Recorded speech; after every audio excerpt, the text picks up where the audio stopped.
Au printemps 1968, 2 sous-marins coulent en l'espace de quelques semaines. L'un était soviétique, l'autre américain. Quelles sont les véritables raisons de ces naufrages? On a rarement aussi bien gardé un secret. J'hésite à demander des informations à la Navy, parce que j'ignore s'ils me diront la vérité.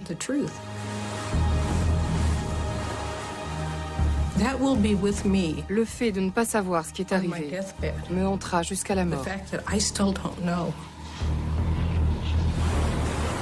Le monde était-il en 1968 à 2 doigts d'une 3e guerre mondiale? On nous a interdit d'en parler. Et on nous a prévenus. Tenez votre langue, il ne s'est rien passé. Dieu vous garde d'en toucher un mot à qui que ce soit. Les épaves ont sombré dans un océan de mensonges. Jusqu'à ce jour, les 2 camps se taisent. Je ne pense pas que l'opinion publique soit prête pour entendre la vérité. Y a-t-il eu une opération hostile suivie de représailles entre les 2 superpuissances? Est-il possible, après plus de 40 ans, par ce qui s'est passé?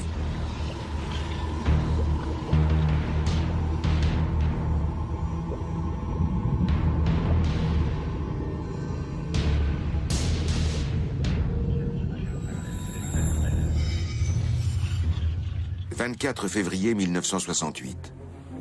Vladivostok, aux confins orientaux de l'Empire soviétique. Sous les ordres du commandant Kobzar, le sous-marin K-129 part en patrouille, avec 3 missiles nucléaires à bord. Cet officier d'élite ne se plaint pas de devoir reprendre la mer alors qu'il venait juste de rentrer au port, même s'il n'a jamais été confronté à une telle situation. Début mars, Digalo, qui commande une division, reçoit une nouvelle catastrophique émanant de son supérieur, le contre-amiral Kriorouchko. Assieds-toi, sinon tu vas tomber à la renverse. Je me suis assis. On a perdu le contact avec Kobzar, il ne répond plus. On a essayé 3 ou 4 fois de rétablir la liaison. Rien à faire. La marine soviétique entreprend aussitôt les recherches pour retrouver le K-129 dans la zone où le bâtiment aurait dû se trouver conformément à sa feuille de route.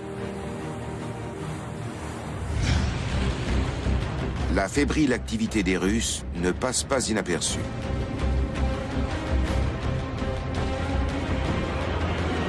Nous avons constaté que les Soviétiques recherchaient un de leurs sous-marins. Nous pensions qu'il s'agissait d'une patrouille de routine, car ils étaient dans la zone habituelle. Mais nous ne l'avons pas repéré, et eux non plus. Les Soviétiques sont perplexes.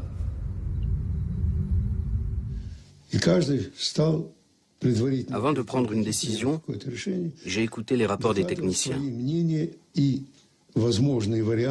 Chacun m'a dit pourquoi, à son avis, un sous-marin pouvait ne plus répondre. La marine soviétique espère qu'il s'agit simplement d'une panne de radio. Mais la réalité est autrement plus dramatique. Rien ne filtre dans l'opinion publique sur les opérations de recherche. Mais à Moscou, l'épouse du second, le capitaine de frégate Chouravine, fait une étrange expérience alors qu'elle fait ses courses en compagnie de son fils. Tout à coup, sans raison, j'ai été gagnée par une espèce d'hystérie. Je me suis sentie oppressée. J'ai cru que mon cœur allait éclater. Ça n'allait plus du tout. Et j'ignorais pourquoi. Je ne pouvais plus respirer, j'étouffais. C'est impossible à décrire. Qu'est-ce qu'il m'arrivait? Je comprenais vaguement qu'il s'était passé quelque chose quelque part. Que s'est-il passé à bord du K-129? Les événements qui ont provoqué le naufrage du sous-marin appartiennent à l'histoire secrète de la guerre froide.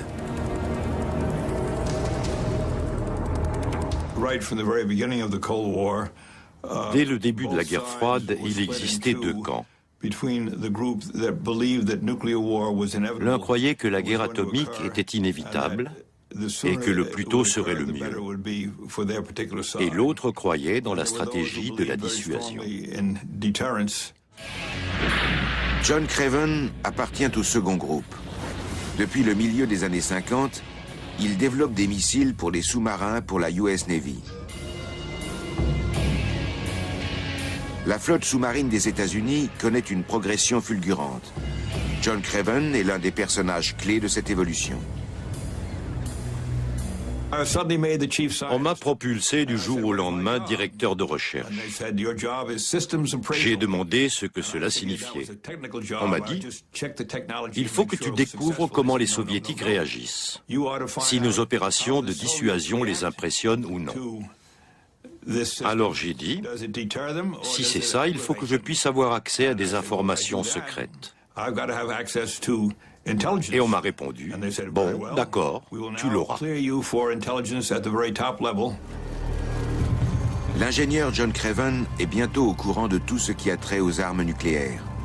Ce super cerveau joue un rôle d'interface entre militaires, milieu politique et services secrets. J'ai eu soudain le degré d'habilitation le plus élevé que puisse avoir un agent, le degré Q, avec accès à des informations classées secret défense. Je pouvais tout savoir sur les sous-marins et la stratégie des États-Unis. Et tout cela à l'âge de 32 ans. Craven prend son poste à un moment où le rapport de force entre les grandes puissances évolue à une vitesse ahurissante. À la fin des années 60, l'US Navy règne sur les mers du monde avec ses porte-avions. La course aux armements ne connaît pas de limite.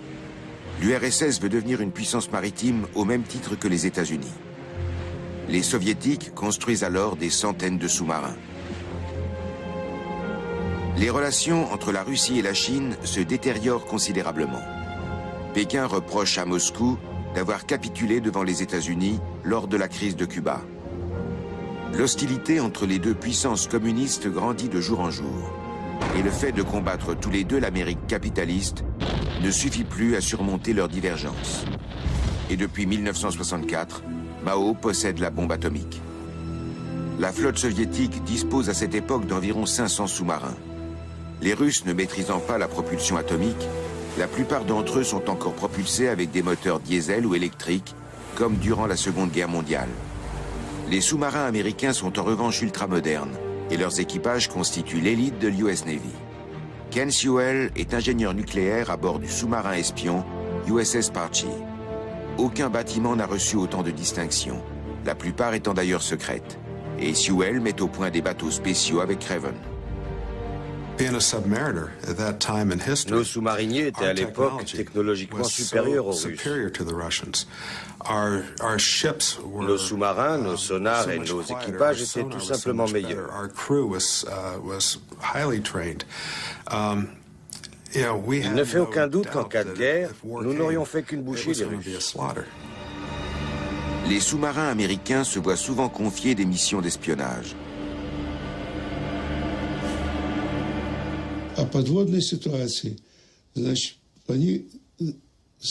La situation sous les mers était la suivante.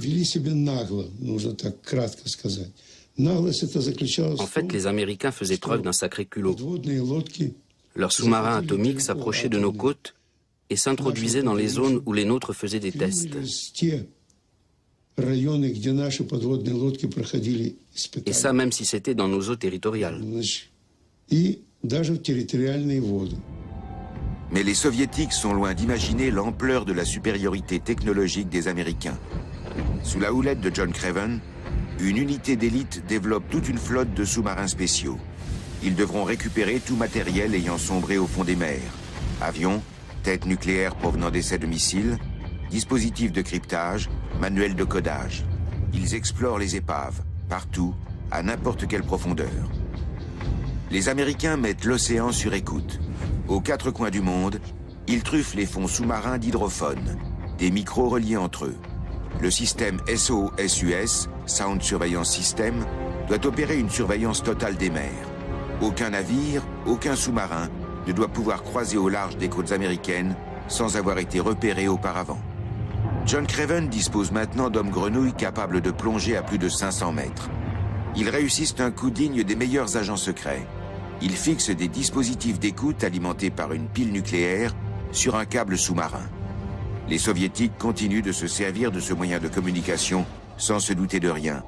Or, ils connectent directement à Moscou le quartier général de la flotte soviétique du Pacifique. Grâce à nos écoutes via ce câble, nous avons appris qu'aux confins asiatiques de l'URSS, il existait un groupuscule de putschistes. Nous savions que ce groupe faisait de plus en plus d'adeptes et qu'il avait l'intention de prendre le pouvoir au Kremlin à l'occasion d'un putsch. Cette tentative a bien eu lieu en 1990 à Moscou. Et nous étions déjà au courant. D'après Craven, ces communistes tenant d'une ligne dure bénéficiaient du soutien de certains membres de la direction du KGB. C'est absolument ridicule. John Craven sait tout cela lorsqu'il apprend le naufrage du K-129. Il subodore que l'affaire va bien au-delà d'un accident d'origine technique. Il reçoit pour mission de mener des investigations. Grâce à leur réseau SOS-US, les Américains recherchent le lieu de la catastrophe du K-129. Lors de l'évaluation des résultats, un soldat de la Navy a soudain une intuition de génie.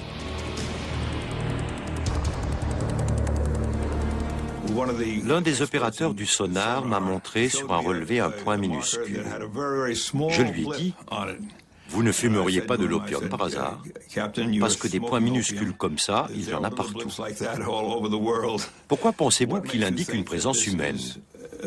Il me répond, parce qu'il correspond à une position tellement précise, je dirais 180 degrés de longitude et 40 de latitude.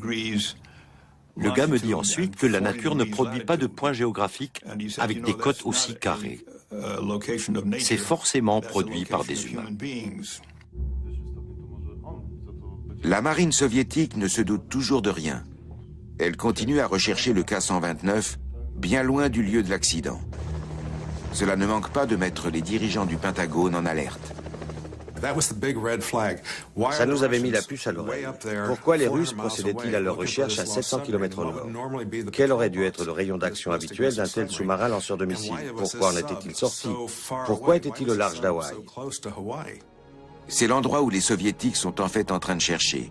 Et celui-ci correspond à peu près à la position indiquée par le réseau SOS-US, tout près des côtes d'Hawaï. Ce sous-marin était sans nul doute un pirate. Sa position était idéale pour procéder à un tir de missile ciblé. Ce qui signifiait qu'il était aux mains d'officiers qui donnaient des ordres différents de ceux émis par le Kremlin.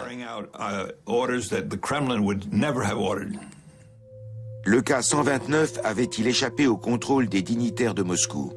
Un petit commando rebelle d'officiers du KGB avait-il détourné le sous-marin? La marine russe avait sa propre thèse sur les événements.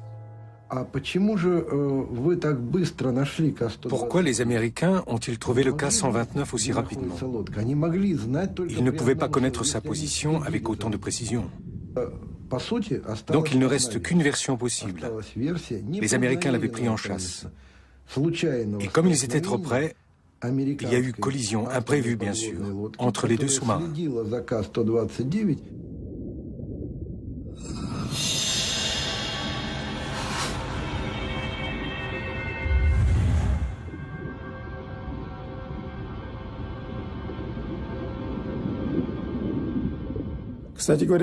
Chez les Américains, ces manières de mauvais garçons du fond des mers relevaient presque d'un culte. Des décennies durant, les officiers de marine soviétique ont pensé qu'il s'agissait du bâtiment américain Swordfish, l'Espadon. Il était entré en collision avec un iceberg et avait fait l'objet de réparations peu après que le K-129 ait coulé. On sait depuis peu qu'il n'était pas en cause.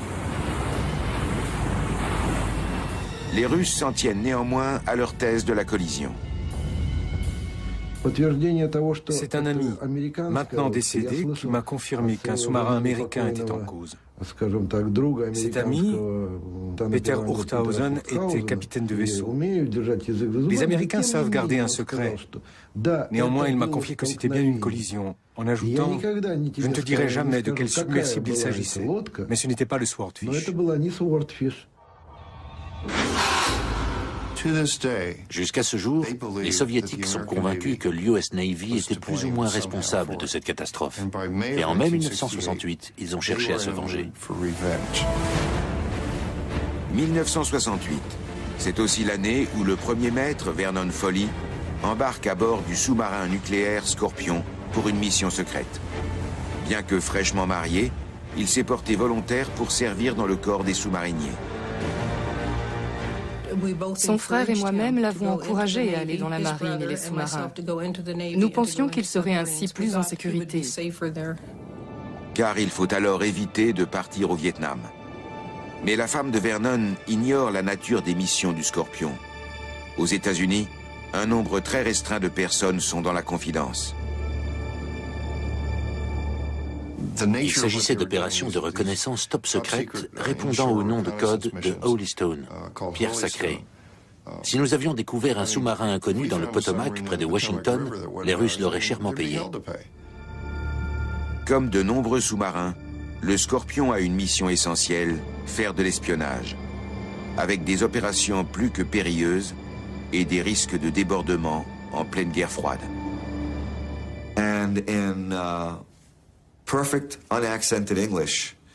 Lors d'une opération, les Américains entendent, grâce à leur système d'écoute sous-marine, une phrase prononcée par un marin russe dans un anglais sans accent.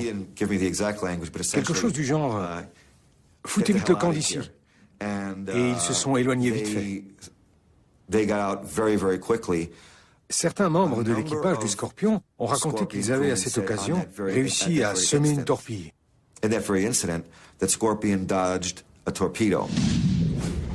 Le Scorpion va 2 fois plus vite que les torpilles soviétiques les plus performantes, car il est à propulsion nucléaire. Début mai 1968, il fait escale dans le port espagnol de Rota, se réapprovisionne et s'apprête à mettre le cap sur son port d'attache. Mais il se voit confier alors une mission très spéciale. Le Scorpion était censé observer plusieurs bâtiments de la marine soviétique qui affichaient un curieux comportement à 700 km au sud des Açores. Le sous-marin appareille. Lorsqu'il passe le détroit de Gibraltar, des unités de la marine soviétique le suivent à la trace. Elles semblent connaître parfaitement son itinéraire. En mai 1968, les Soviétiques savaient déjà décrypter les codes secrets de l'US Navy. Les Américains auraient eu aussi vite fait de téléphoner directement à Moscou pour dire à la marine soviétique « Au fait, la semaine prochaine, nous allons à tel ou tel endroit pour faire ceci ou cela. » C'est ainsi qu'on perd des guerres. Les Américains ignorent alors qu'une taupe du KGB est à l'œuvre au quartier général de l'US Navy. Un certain John Anthony Walker.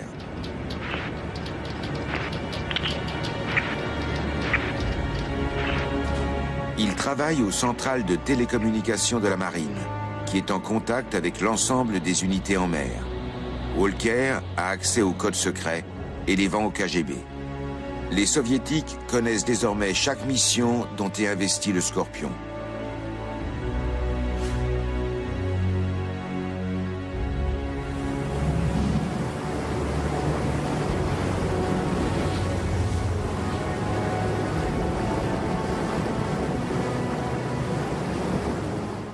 Le commandant a indiqué par radio sa position à son quartier général et l'estimation de son heure d'arrivée sur zone.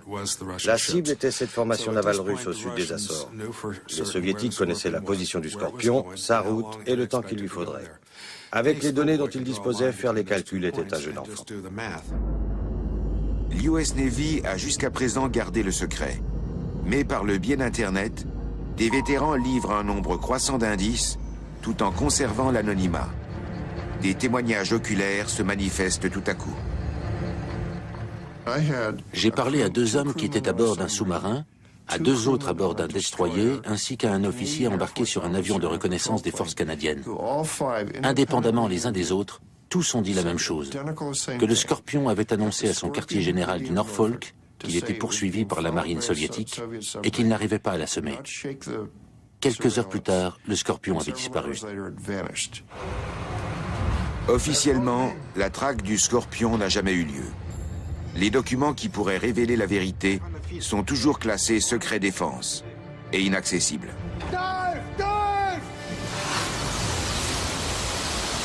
Ce qui n'empêche pas nombre de témoins de confirmer que le Scorpion n'était plus le chasseur, mais était devenu la proie. Pour la première fois, le commandant d'une unité aérienne de l'US Navy révèle devant la caméra ce qu'il a vécu. Nous avons survolé la mer sur 400 km pour repérer des débris, des bouées, n'importe quoi, bref, tout ce qui pouvait flotter. Mais on ne nous avait pas fourni d'informations vraiment précises. Si bien que nous étions plutôt inquiets quant au sort du Scorpion.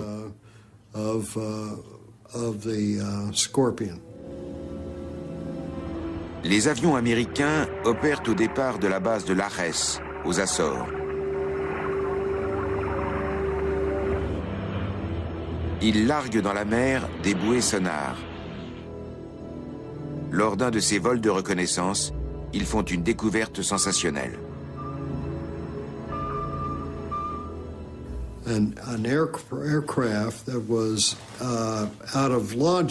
Parti de Lajes, un avion était en quête du sous-marin Yankee. Yankee submarine, and he observed via the tactical support center. L'équipage a appris via le centre de soutien logistique tactique que le Scorpion était en train d'imploser sous l'eau, qu'il se passait je ne sais quoi. Imploding or whatever on it. Le Scorpion coule le 22 mai 1968. Plusieurs sonars ont enregistré cette catastrophe. Et aujourd'hui encore, la référence à cette date reste secrète. Lors d'une enquête ultérieure, l'US Navy conclut que le Scorpion a été touché par une torpille. Mais cette commission d'enquête taira le fait que des navires et des hélicoptères soviétiques croisaient dans les parages. Les experts en déduiront que le Scorpion a coulé par sa propre faute. Mais il est probable que les responsables de la Navy aient informé la Maison-Blanche immédiatement après la catastrophe. Ce dont je suis sacrément certain, c'est qu'il y a eu une mission secrète pour tenter de retrouver ce bâtiment. 3 anciens amiraux ont témoigné à ce sujet. Par ailleurs, une douzaine de marins m'ont dit avoir été impliqués dans cette affaire en me révélant des détails incontestables, en précisant notamment qu'ils avaient été envoyés en mer 3 à 5 jours avant le début officiel des recherches. C'est le genre de choses que vous n'oubliez pas. L'opinion publique est tenue à l'écart, qu'il s'agisse du Scorpion ou des recherches secrètes entreprises. Histoire d'effacer les traces, l'US Navy s'empresse de récupérer tous les enregistrements faits dans l'Atlantique qui indiquent le naufrage du Scorpion.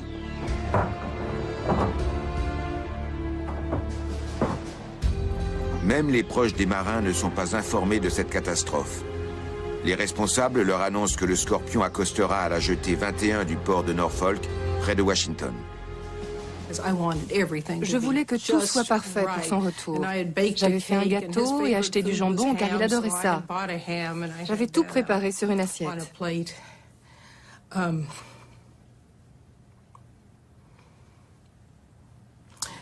Et puis le matin, je me suis réveillée en me disant « Ce n'est pas déjà l'heure de se lever ?» Il faisait encore nuit dehors, il plutôt frisquait. Un orage allait éclater. Sur le port, l'attente des familles se prolonge. Au bout d'un moment, nous avons fini par nous regarder en nous demandant « Mais que se passe-t-il donc ?» À bord d'un navire, un témoin oculaire des opérations de recherche du Scorpion arrive au port. Ce gars s'est souvenu avoir scruté la jetée avec ses jumelles et repéré les banderoles « Bienvenue au USS Scorpion pour son retour à la maison ». Lui savait déjà que le sous-marin avait été porté disparu et se demandait pourquoi les familles n'avaient pas été prévenues. C'est par la télévision que les proches apprendront qu'on est sans nouvelles du Scorpion.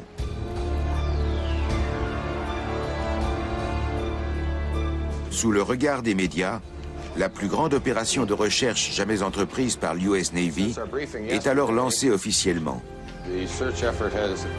Chaque jour, un officier de liaison donne une conférence de presse. La marine prétend ne rien savoir. Les responsables de l'US Navy n'ont pas l'intention de révéler ce qui s'est vraiment passé. Alors que les recherches se poursuivent, les épouses voient débarquer des camions de déménagement envoyés par l'US Navy. La Navy avait décidé de nous faire plier bagages et de nous renvoyer dans nos familles. Je suis allée jusqu'à la mer, juste au bout de la rue avec mon bébé dans les bras.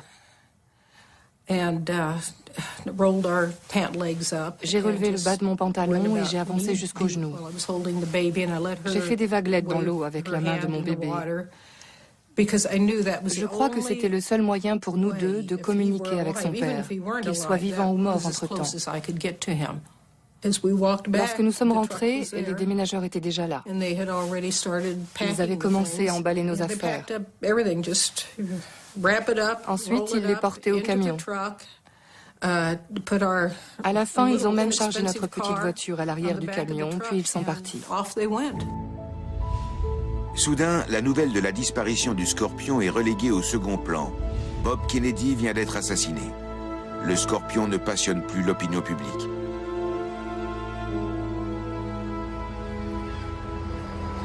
La Navy expliquera des années plus tard que le Scorpion avait coulé à cause du déclenchement accidentel du moteur d'une torpille qui avait alors endommagé la coque du navire. Difficile de croire qu'une équipe d'élite de sous-mariniers aussi expérimentés ait pu commettre une telle erreur de manipulation. Aucun accident de ce genre n'avait été relevé auparavant.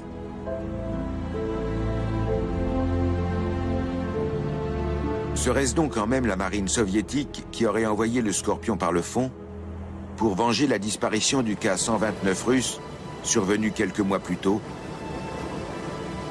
Nous avons fini par trouver un amiral russe qui était prêt à se laisser interviewer. Ça a été laborieux, mais notre interprète a réussi à lui faire dire comment ça s'était passé. Il nous a interdit de citer son nom dans notre livre, All Hands Down, car il craignait des représailles de la part du gouvernement russe.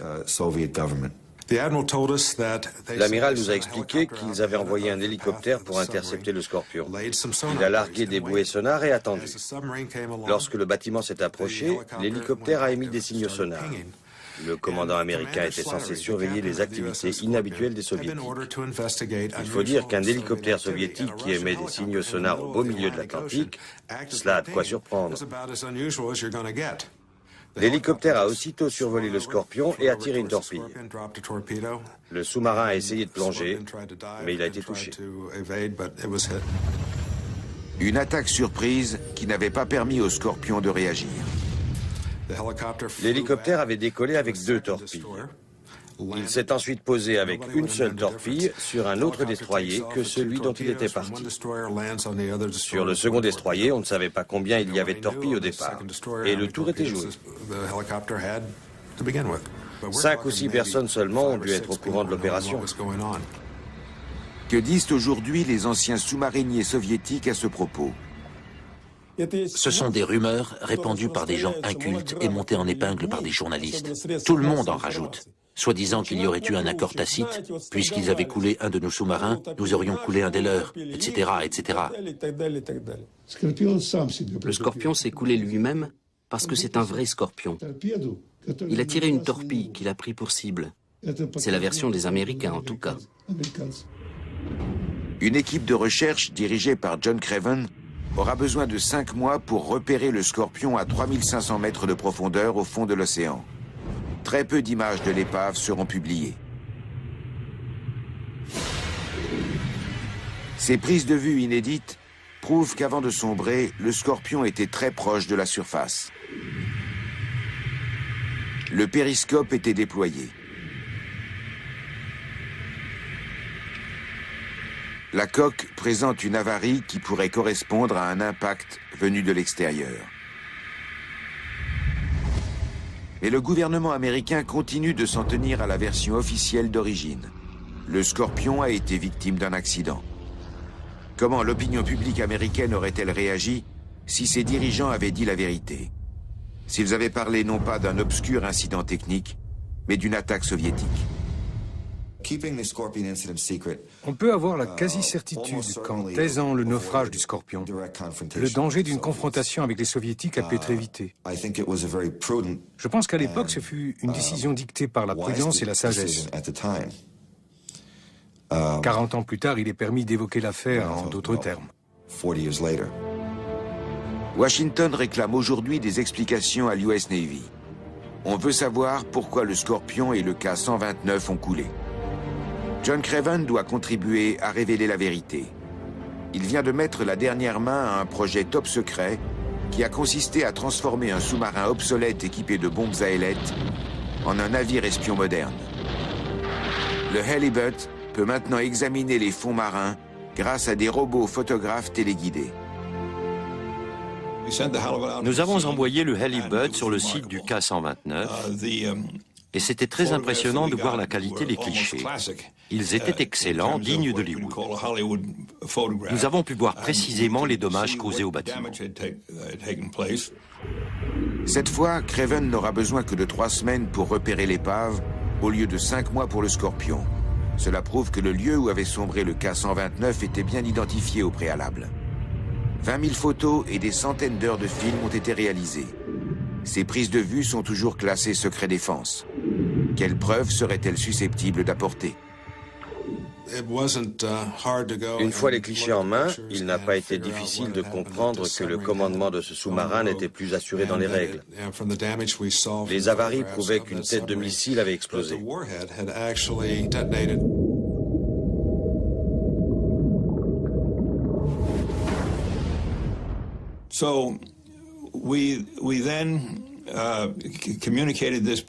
Nous avons alors informé les services secrets et surtout Henry Kissinger.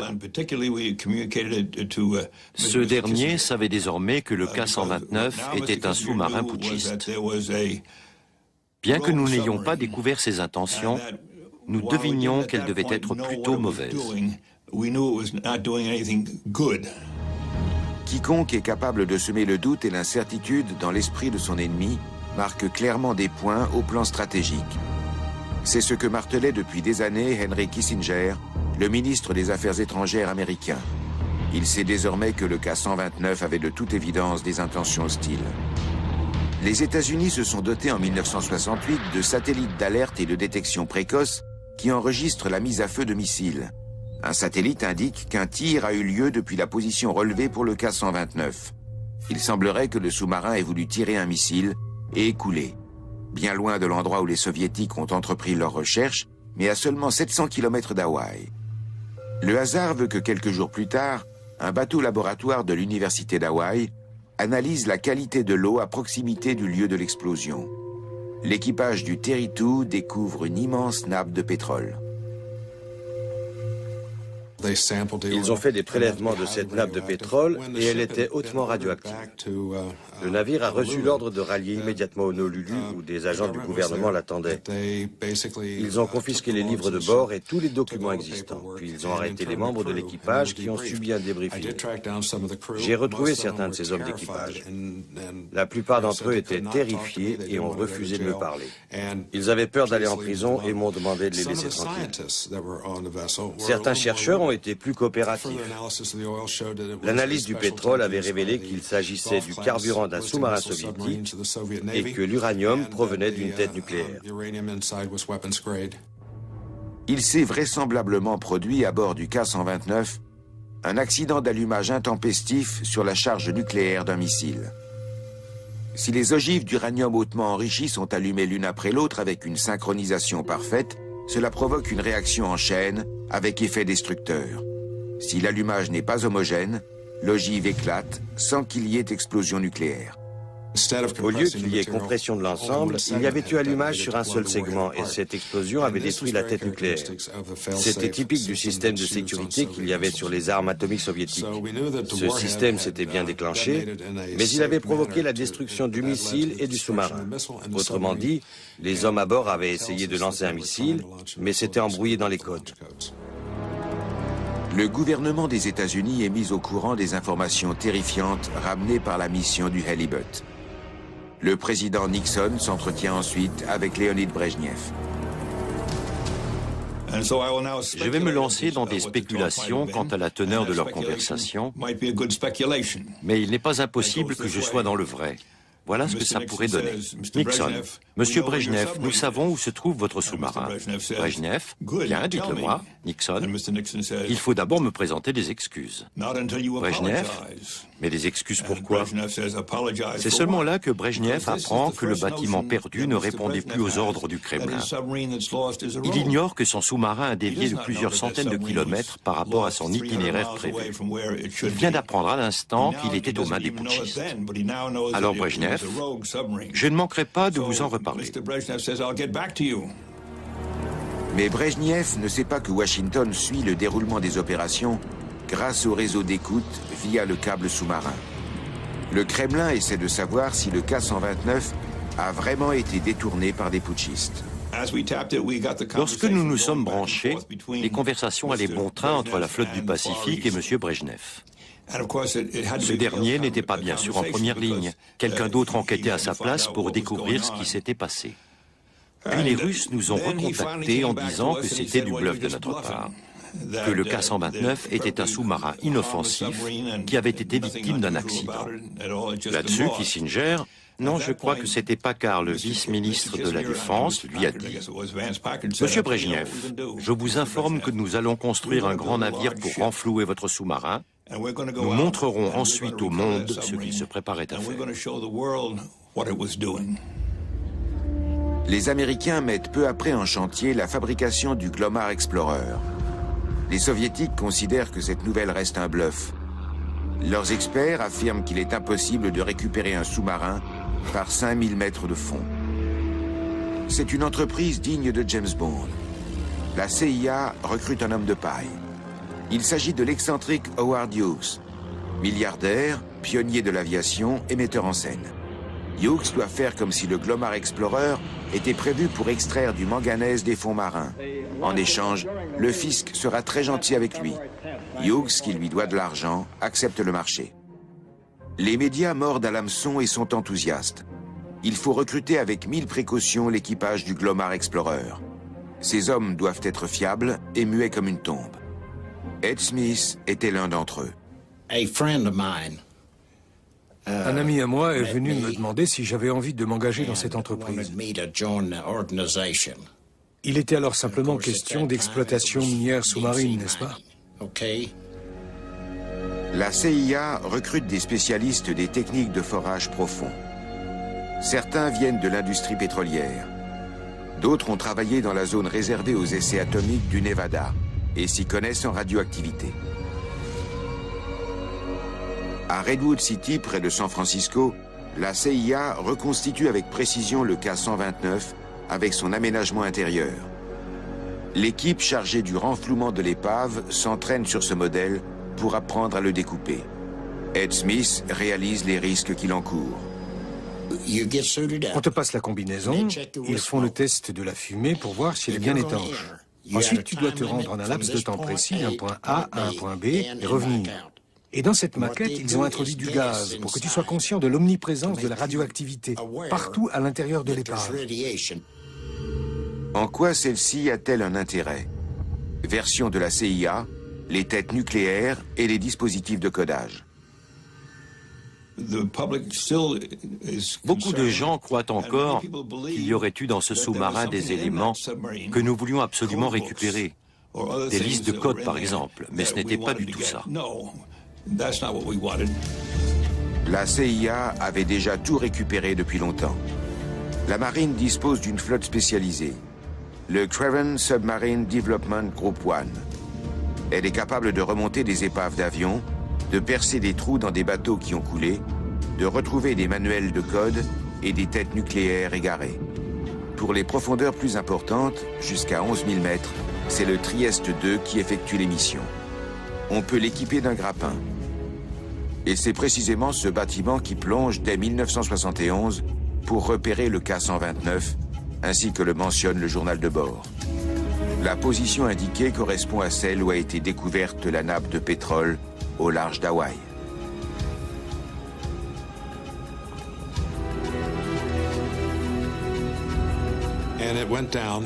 On a plongé et récupéré toute la technologie qui nous intéressait, c'est-à-dire les têtes des 2 missiles restants. Ils avaient été éjectés de leur tube lorsque le sous-marin avait explosé et coulé. Nous avons aussi pris les systèmes de codage et de cryptage, les moyens techniques de transmission, des armes et des documents. Tout a été remonté et analysé. Au fond de la mer, il ne restait que la coque de l'épave.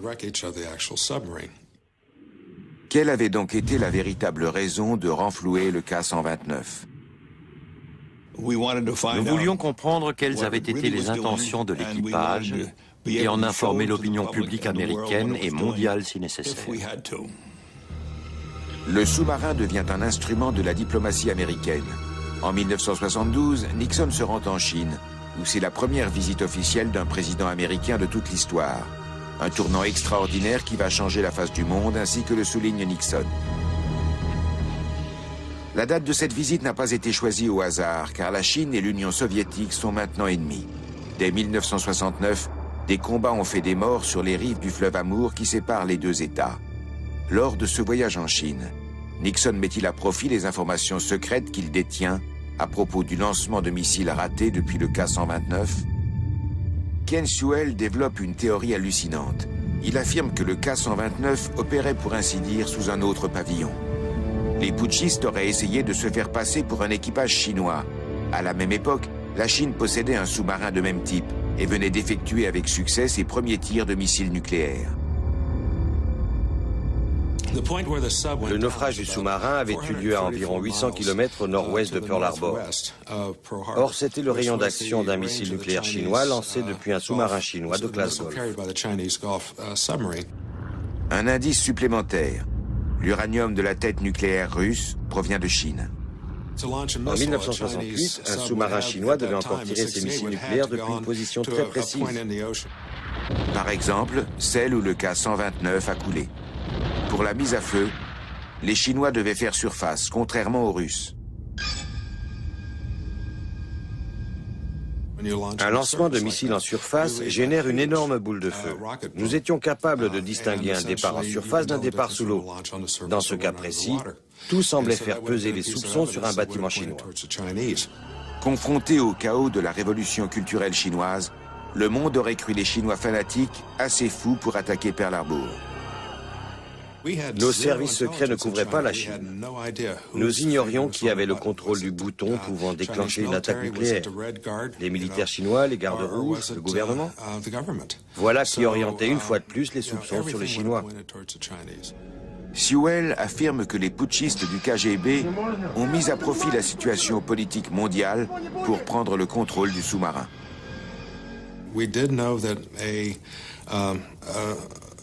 Nous savions qu'un commando du KGB se trouvait à bord. Pas seulement quelques officiers du KGB comme d'habitude, mais tout un commando. Des soldats d'élite comme les Navy Seals. Un OSNAS commando. Des gens très bien entraînés. Beaucoup d'entre eux avaient une expérience des sous-marins, connaissaient les armes nucléaires. C'étaient des tueurs professionnels, des sacrés durs à cuire. Ils se sont emparés du sous-marin, ont tenté de tirer des missiles, mais le système de sécurité en cas de défaillance a bien fonctionné. Difficile de croire les propos de Sewell. Pourtant, ils permettent de se faire une idée des événements. Sans l'aval du Kremlin et des militaires, des mutins du KGB provoquent une guerre entre leurs deux ennemis, les États-Unis et la Chine, pour pouvoir ensuite se poser en vainqueur. Selon Sewell, les services secrets américains ont fait savoir à Washington que c'était là le scénario le plus probable pour expliquer l'accident du K-129. et risquer de faire de la guerre froide une guerre chaude, il faudrait être débile. Je ne vois pas bien qui pourrait avoir une idée aussi saugrenue. Henry Kissinger s'était penché sur une telle éventualité avant d'occuper le poste de ministre des Affaires étrangères. Kissinger avait tout de suite compris ce qui s'était passé. Il avait déjà écrit des articles à ce propos, inspirés par On the Beach, le livre de Nevil Shutt, qui a été adapté au cinéma. Il y est question d'un pays tiers qui provoque une guerre entre l'URSS et les États-Unis. Kissinger avait compris tout de suite quels avantages on pouvait tirer de cette situation. Kissinger a-t-il attisé la rivalité entre l'URSS et la Chine en leur fournissant des informations scandaleuses provenant des services secrets? Était-ce là la véritable raison d'être de la construction du Glomar Explorer, dont le coût était évalué à plus de 500 millions de dollars? À partir de là, le Glomar Explorer devenait un très intéressant dispositif de chantage. Sa mise en service va coïncider avec le calendrier élaboré par Nixon. Tout est prêt pour ouvrir le sas et démarrer la plongée. Mais nous ne pouvons le faire avant d'avoir le feu vert de Washington.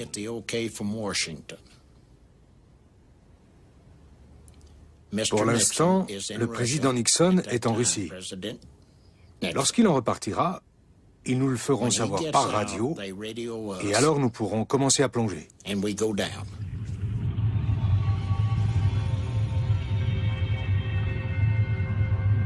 Était-il possible de remonter le cas 129 en entier?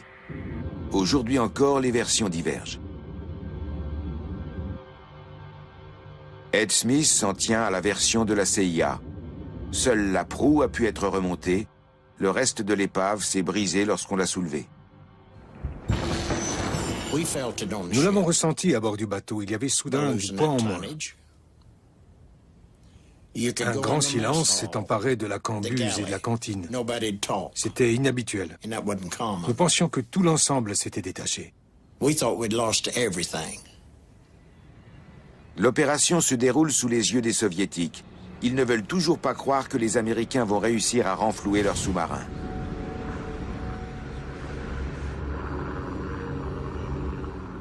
Il se passe alors des choses étranges. On ne récupère que la moitié du sous-marin. Est-ce parce que l'épave était brisée en deux? Ou s'est-elle brisée parce que le dispositif de levage n'était pas au point? Sans doute que oui. Avons-nous été malheureux qu'il en soit ainsi? Sans doute que non. Parce qu'à ce moment-là, un certain nombre de problèmes avaient pu être résolus entre l'URSS et notre pays. C'est pourquoi nous ne voulions pas compromettre les Russes. Nous ne voulions pas révéler au monde quelles étaient les intentions de ce sous-marin, si tant est que nous les connaissions vraiment. Ed Smith est l'un de ceux qui découpent la coque hautement radioactive dans la cale du Glomar Explorer. Que recherche la CIA? Des lettres de proches, des notes personnelles, c'est ça qu'ils cherchaient. Vous voyez, ce qui les intéressait, c'était des documents privés, des journaux intimes, ce genre de choses. Cherche-t-il des preuves d'un putsch? Les médias sont mis à contribution de façon très ciblée par la CIA. L'agence distille des informations sur le renflouement jusqu'à ce que cela mette la puce à l'oreille d'un journaliste. Say était sur le coup. Mais voici que Bill Colby, le chef de la CIA, débarque dans notre bureau pour parler avec Clifton, le rédacteur en chef. À la suite de quoi, ce dernier est venu me voir et m'a dit « Écoute, la CIA nous demande de ne pas publier ça. » Soi-disant pour des questions de sécurité nationale. Les journalistes obtempèrent. Ce qui se passe ensuite est bizarre. La CIA convoque le Washington Post et lui dit que nous, le New York Times, nous avons un scoop, mais que nous avons promis de ne pas le publier. Elle demande si le Washington Post peut faire de même, alors qu'il ne connaissait même pas l'histoire. Puis la CIA va voir les gens du Time Magazine et ensuite toutes les autres rédactions importantes de Washington, en évoquant chaque fois le scoop du New York Times et en racontant l'histoire en détail mais en priant chacun de ne rien publier. Si bien que toutes les rédactions américaines ont eu accès à ces informations fournies par la CIA, mais ont accepté de les garder pour elles. Sauf que de tels secrets ne peuvent pas rester secrets très longtemps. Pour finir, la CIA remet à la marine soviétique une vidéo des funérailles en mer des victimes du K-129. Voici qu'une opération tenue secrète est soudain sous les feux des projecteurs de l'actualité internationale. Dans quel objectif? C'était un message à l'intention de l'URSS. J'imagine Kissinger et ses hommes disant à Brejnev « Regardez-moi tout ce cirque dans les médias. Le monde entier est au courant et ça ne va pas s'arrêter comme ça. Vous croyez que ça ne peut pas devenir encore pire? Imaginez un peu que nous révélions avoir récupéré le sous-marin entier, histoire de prouver que vous aviez voulu provoquer une guerre entre nous, les Américains, et les Chinois. Ceci pour sauver votre empire qui est en train de s'effondrer. Les médias s'en donneraient vraiment à cœur joie. » Difficile de croire à un tel scénario. Il est pourtant plus convaincant que toutes les versions et tous les mensonges répandus jusqu'alors. Reste-t-il un secret qu'il convient de garder? Les événements relatifs aux deux sous-marins, le Scorpion et le K-129, n'étaient-ils dus qu'à de regrettables incidents techniques qu'on préférait passer sous silence? Ou ont-ils permis une redistribution des cartes dans la partie de poker que se livraient les trois superpuissances, les États-Unis, l'URSS et la Chine?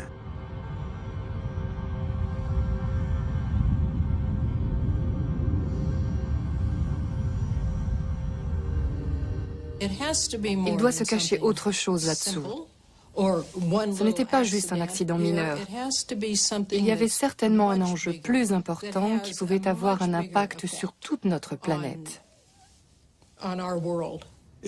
C'était du chantage. Tout bêtement et tout simplement du chantage. Lorsque j'ai interviewé l'ancien attaché naval de l'ambassade des États-Unis à Moscou, il m'a raconté ce que plusieurs amiraux soviétiques lui auraient dit, à savoir qu'il existait un accord confidentiel et officieux entre la marine américaine et la marine soviétique, celui d'oublier purement et simplement le K-129 et le Scorpion. Il y a en matière de diplomatie des secrets qui resteront secrets encore longtemps.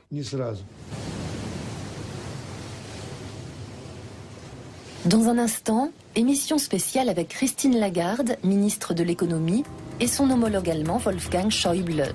Au centre des débats, l'Europe face à la crise. Mais d'abord, Jean-Christophe